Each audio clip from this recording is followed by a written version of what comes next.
सभी मित्रों को नमस्कार। और आज हम जुड़ चुके हैं अपने हिंदी साहित्य में और काफ़ी दिनों के बाद आज हम अपने हिंदी साहित्य में जुड़ पाए हैं। और आज हमारा चर्चा का जो विषय है वह है भाषा का सामान्य परिचय। दोस्तों, भाषा कोई भी हो, अंग्रेजी हो, हिंदी हो, फारसी हो, उर्दू हो, तो भाषा कोई भी हो उसका सामान्य परिचय, किसी भी भाषा, कोई भी भाषा हो सकती है, उनमें क्या क्या विशेषता होती है और कितने प्रकार की भाषा होती है, ठीक। और जी, भाषा की विशेषता व उसके प्रकार पर हम आज चर्चा करने वाले हैं। तो सबसे पहले हम क्या करेंगे भाषा को जानने के लिए, तो सबसे पहले हमको भाषा का अर्थ पता होना चाहिए। तो सबसे पहले हम भाषा का अर्थ जो है वो जानने का प्रयास करेंगे। तो आइए शुरू करते हैं। भाषा का अर्थ।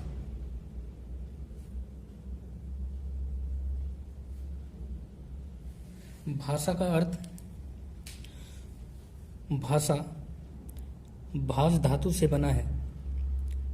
भाषा जो है वह भाष धातु से बना है, जिसका शाब्दिक अर्थ दोस्तों विचार प्रकट करना होता है, अपनी बात को दूसरे तक पहुंचाना होता है, उसी को ही हम भाषा कहते हैं। तो एक बार इसको लिख लेंगे सभी कि भाषा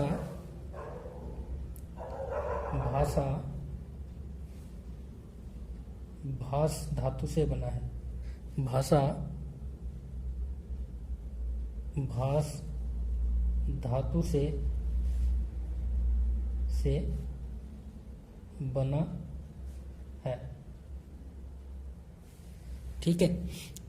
भाषा भाष धातु से बना है, जिसका शाब्दिक अर्थ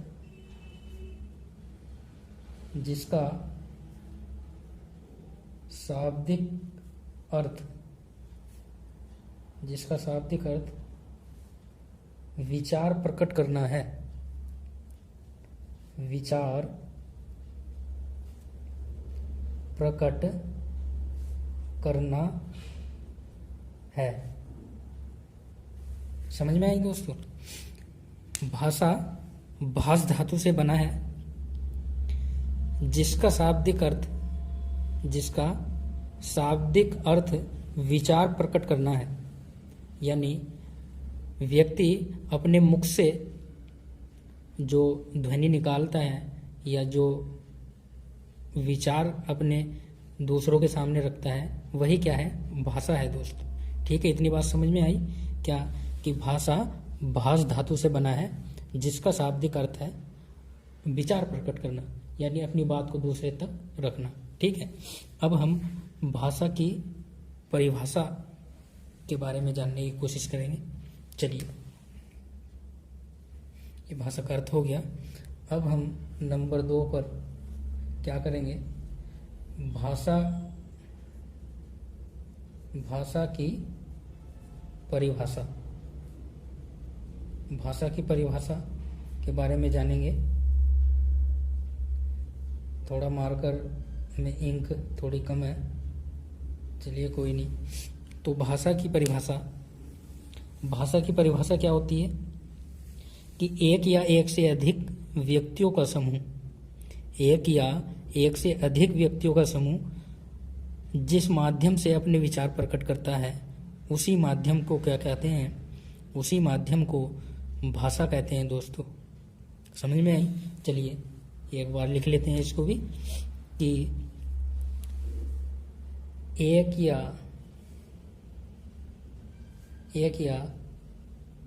एक से अधिक व्यक्ति, एक या एक से अधिक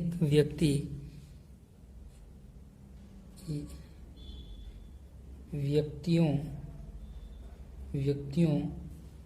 का समूह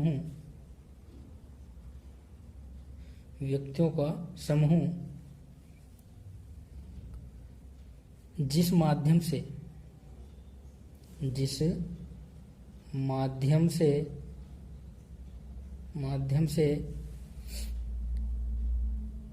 अपने विचार प्रकट करता है उसी माध्यम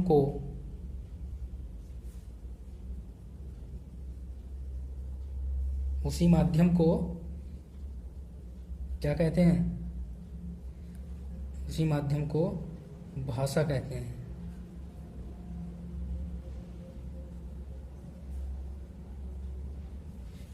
ठीक है दोस्तों, क्या है कि भाषा की परिभाषा एक या एक से अधिक व्यक्ति या व्यक्तियों का समूह जिस माध्यम से अपने विचार प्रकट करता है उसी माध्यम को भाषा कहते हैं। ठीक है, ये दोनों बात समझ में आई क्या? भाषा की परिभाषा और भाषा का अर्थ, ये दोनों बात समझ में आई। तो आगे बढ़ें, चलिए एक बार और देख लेते हैं इसको। आज हम चर्चा कर रहे थे भाषा का सामान्य परिचय।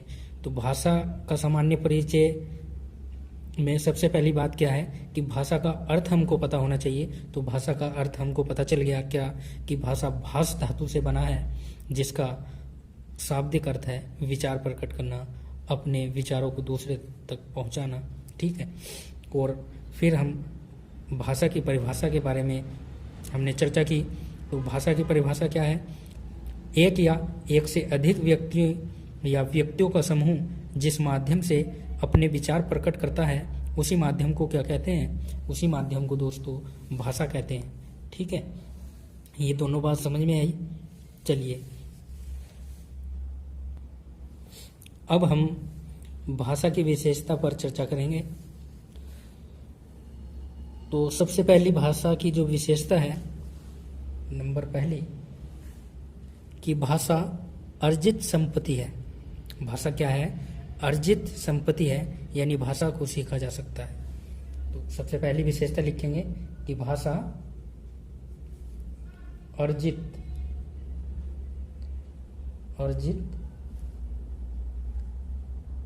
संपत्ति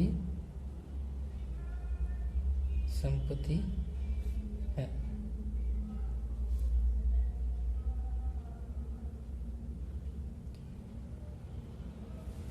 भाषा अर्जित संपत्ति है। भाषा क्या है दोस्तों? अर्जित संपत्ति है, यानी भाषा को सीखा जा सकता है। चलिए, मार्कर चल नहीं रहा सही से। और दूसरी विशेषता क्या है इसकी भाषा की? नंबर 2, दूसरी विशेषता है भाषा का अंतिम स्वरूप नहीं होता दोस्तों। क्या है? भाषा का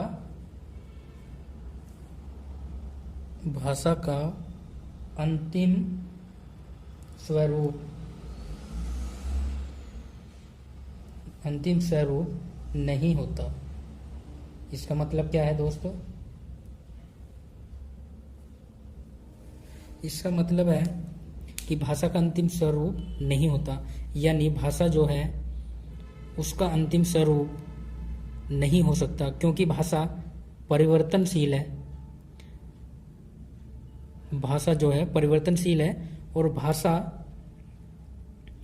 बदलती रहती है, भाषा में परिवर्तन होता रहता है। इसलिए हम कह सकते हैं कि भाषा का अंतिम स्वरूप नहीं होता, यह बदलती रहती है। और तीसरी जो इसकी विशेषता है वो क्या है कि भाषा जो है सामाजिक प्रक्रिया है। भाषा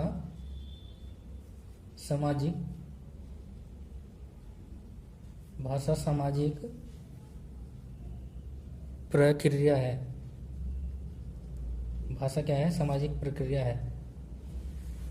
ठीक है, भाषा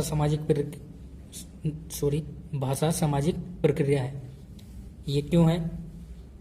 क्योंकि भाषा हम समाज से ही तो सीखते हैं। समाज में ही बोलना सीखते हैं, समाज में ही भाषा सीखते हैं, तो इसलिए भाषा क्या होगी, सामाजिक प्रक्रिया है, समाज के द्वारा ही भाषा में परिवर्तन होता है। ठीक है।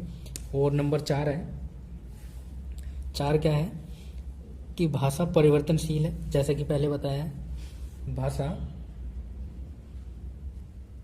भाषा क्या है, परिवर्तनशील।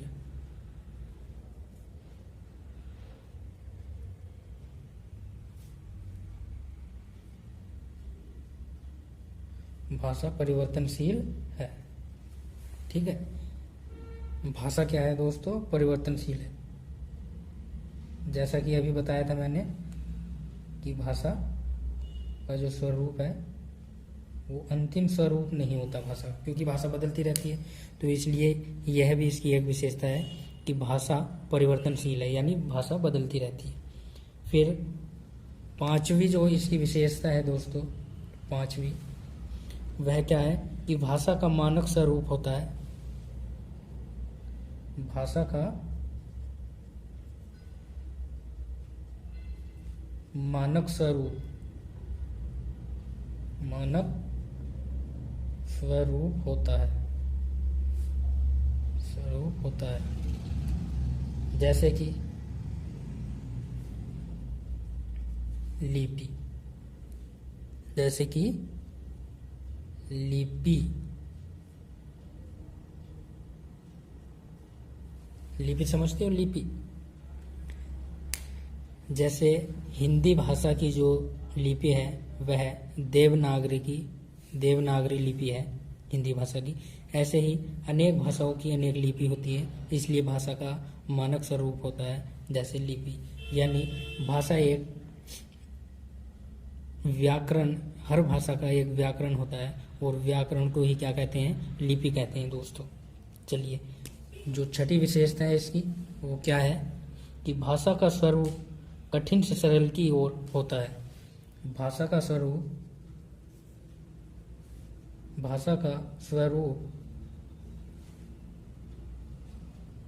कठिन से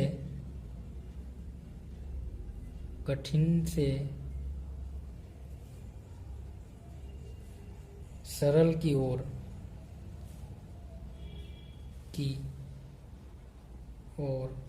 होता है।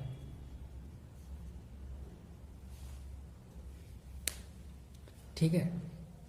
भाषा का जो स्वरूप है वो कठिन से सरल की ओर होता है। ऐसा क्यों होता है?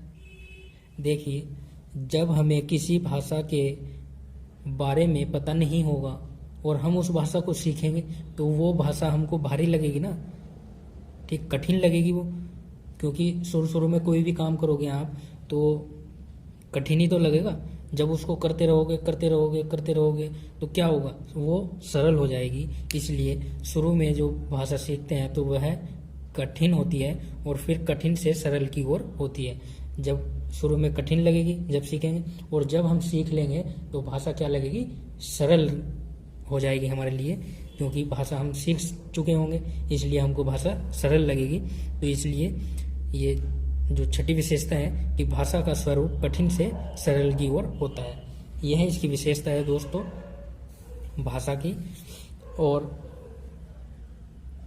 भाषा सीखने के लिए क्या क्या जरूरी है यह चर्चा करेंगे हम। तो इतनी बात समझ में आ गई, चलो एक बार और देख लेते हैं इसको, भाषा की विशेषताओं को। पहली जो विशेषता है, भाषा अर्जित संपत्ति है, यानी भाषा को सीखा जा सकता है। दूसरी विशेषता है, भाषा का अंतिम स्वरूप नहीं होता। भाषा का अंतिम स्वरूप नहीं होता या नहीं है, अंतिम स्वरूप नहीं है या नहीं होता। नंबर 3 है, भाषा सामाजिक प्रक्रिया है। भाषा क्या चीज़ है, सामाजिक प्रक्रिया है, समाज में ही रहकर व्यक्ति भाषा को सीखता है। नंबर 4 है, भाषा परिवर्तनशील है, क्योंकि भाषा बदलती रहती है। फिर पांचवी विशेषता है, भाषा का मानक स्वरूप है। भाषा का मानक स्वरूप है क्या है, लिपि। और लिपि क्या है, व्याकरण है, यानी हर भाषा का एक व्याकरण होता है। छठी विशेषता है, भाषा का स्वरूप कठिन से सरल की ओर होता है, यानी भाषा का जो स्वरूप है वह कठिन से सरल की ओर होता है, क्योंकि शुरू में कोई भी काम करोगे वह कठिन लगेगा और जब 2-4 बार उस काम को कर लोगे तो वह सरल हो जाएगा आपके लिए। तो इसीलिए भाषा का स्वरूप कठिन से सरल की ओर होता है। ठीक है, चलिए आगे चलते हैं। चलिए दोस्तों, भाषा को सीखने के लिए मनोवैज्ञानिक दृष्टिकोण। भाषा को सीखने के लिए सबसे पहले व्यक्ति के अंदर पहली बात जिज्ञासा होनी चाहिए। जिज्ञासा होनी चाहिए।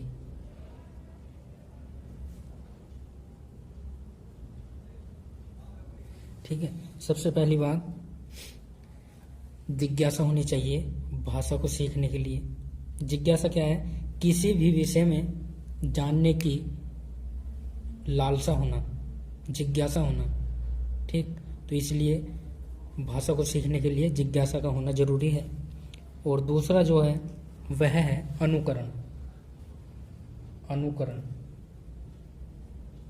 अनुकरण अनुकरण क्या है? अनुकरण किसी विषय को बार बार दोहराना, बार बार उसका अभ्यास करना, वह क्या है? अनुकरण है। वो कहते हैं ना कि देखो भाई, यह है बंदर की नकल कर रहा है, यानी जैसे बंदर करता है ऐसे ही वो करता है बार बार, तो वह अनुकरण कहलाता है। यानी बार बार उसका अभ्यास करना, दोहराना एक चीज को बार बार, वह अनुकरण कहलाता है। नंबर तीसरा है अभ्यास। अभ्यास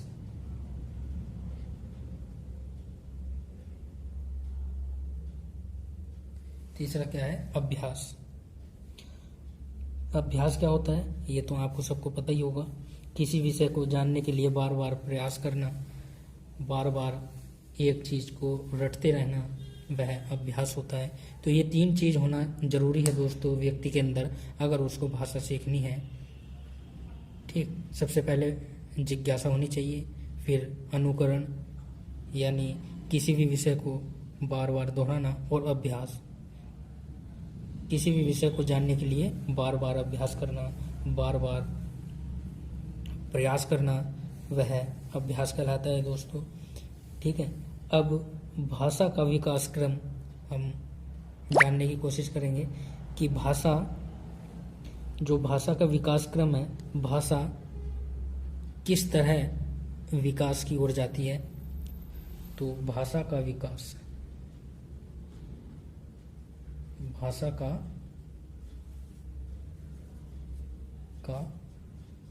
विकास, भाषा का विकास क्रम।